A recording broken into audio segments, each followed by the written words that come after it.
Hello Orchid friends, welcome back to my channel.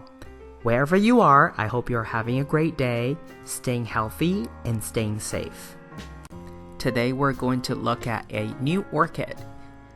This is Tetraspis Olive Brown. I got this orchid from Joseph Wu's Orchids. They are a very reputable orchid grower, orchid nursery in Taiwan, but they do fly to many different parts of the world for orchid shows, and they also do international orders, and they do take pre-show orders as well if they're going to be in your region, so definitely check them out. I was very intrigued by this variety because most people know Tetraspis C1, and that is the variety that will give you red and white flower petals or sepals randomly depending on the season, the temperature. For my orchids, for my two Tetraspis C1s, and according to my experience under my care in my environment, when it's colder, it tends to put out more white petals and sepals, and then when it's in warmest months, it will give me more red petals and sepals.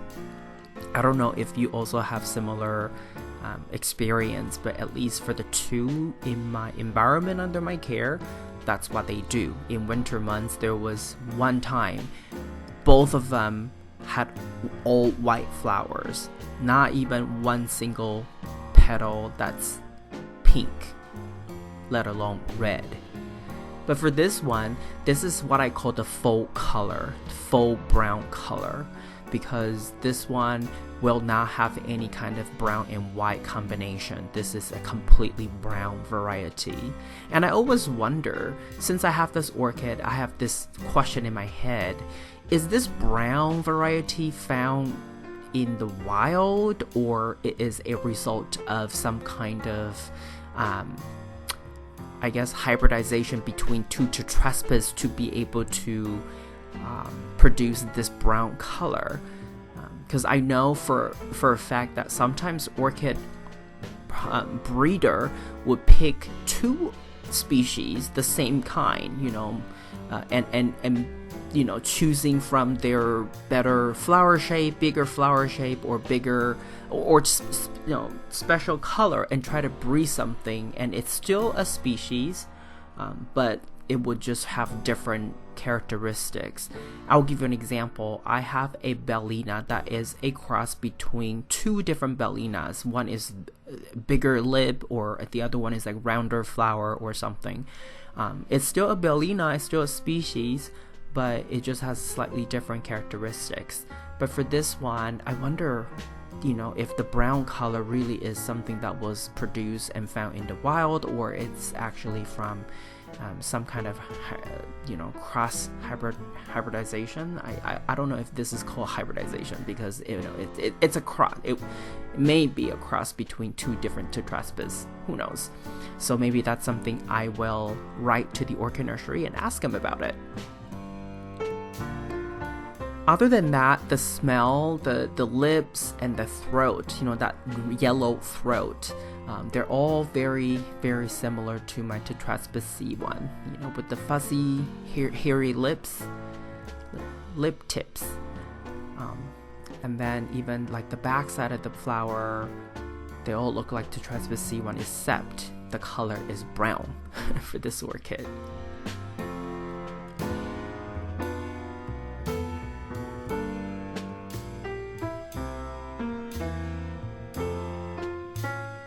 As for its fragrance, it smells very much similar to the fragrance of my C1s as well. That's kind of sweet, but not really citrusy, but powdery fragrance, powdery sweetness to it.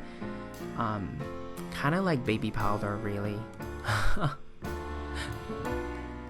This orchid is still in its original moss medium, because I just recently got it, so it's now being quarantined in a 16-ounce container, plastic cup essentially, and I typically would let this orchid be for a while, at least, you know, over winter, and then the following spring for new orchids, I would then find the right time to give them a repot. Of course, emergency repot is always acceptable if you smell something weird, you saw rotting roots or pest, then definitely repot right away. So that way you know, take care of it before it, you know, it creates issue for you. And this orchid, I intend to keep it until the right time to repot because I don't see any root rot or pest issue. So I'm gonna do what I normally do with new orchids. So coming up, there are a few photos for an accident I made to this orchid. I accidentally dropped it, and so I broke the flower spike. It was very unfortunate. However, it is so vigorous that it started to immediately grow another secondary spike from a node. So I was quite amazed by that. And now is just a side-by-side comparison of the Oliver Brown as well as my tetraspis C1. I have two C1s, but this is one of them that just gave me white flowers during the winter, colder months. And this is just to kind of give you a sense of how white is my C1 and then how brown is this Oliver Brown. Quite interesting. It would have been great if the C1 has a little bit of some red petals or sepals, so that way you can kind of see that that's the regular C1. But you know, for this time around, it's completely white.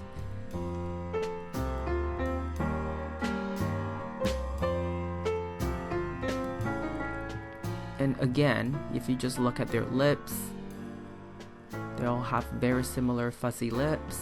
And then the throat, like in the middle there, center, it's that yellow. That's very typical of tetraspis.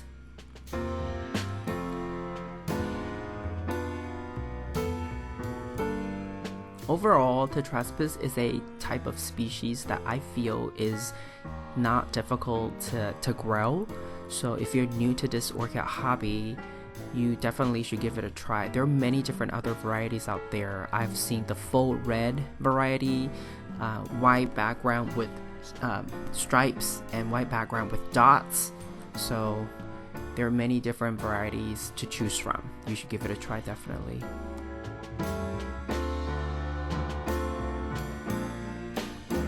This is all I have for you today. If you like this video, please give it a thumbs up. And if you would like to get more orchid related videos from my channel, please subscribe and turn on the notification. I want to wish you happy growing, and I will talk to you in my next video. Ciao!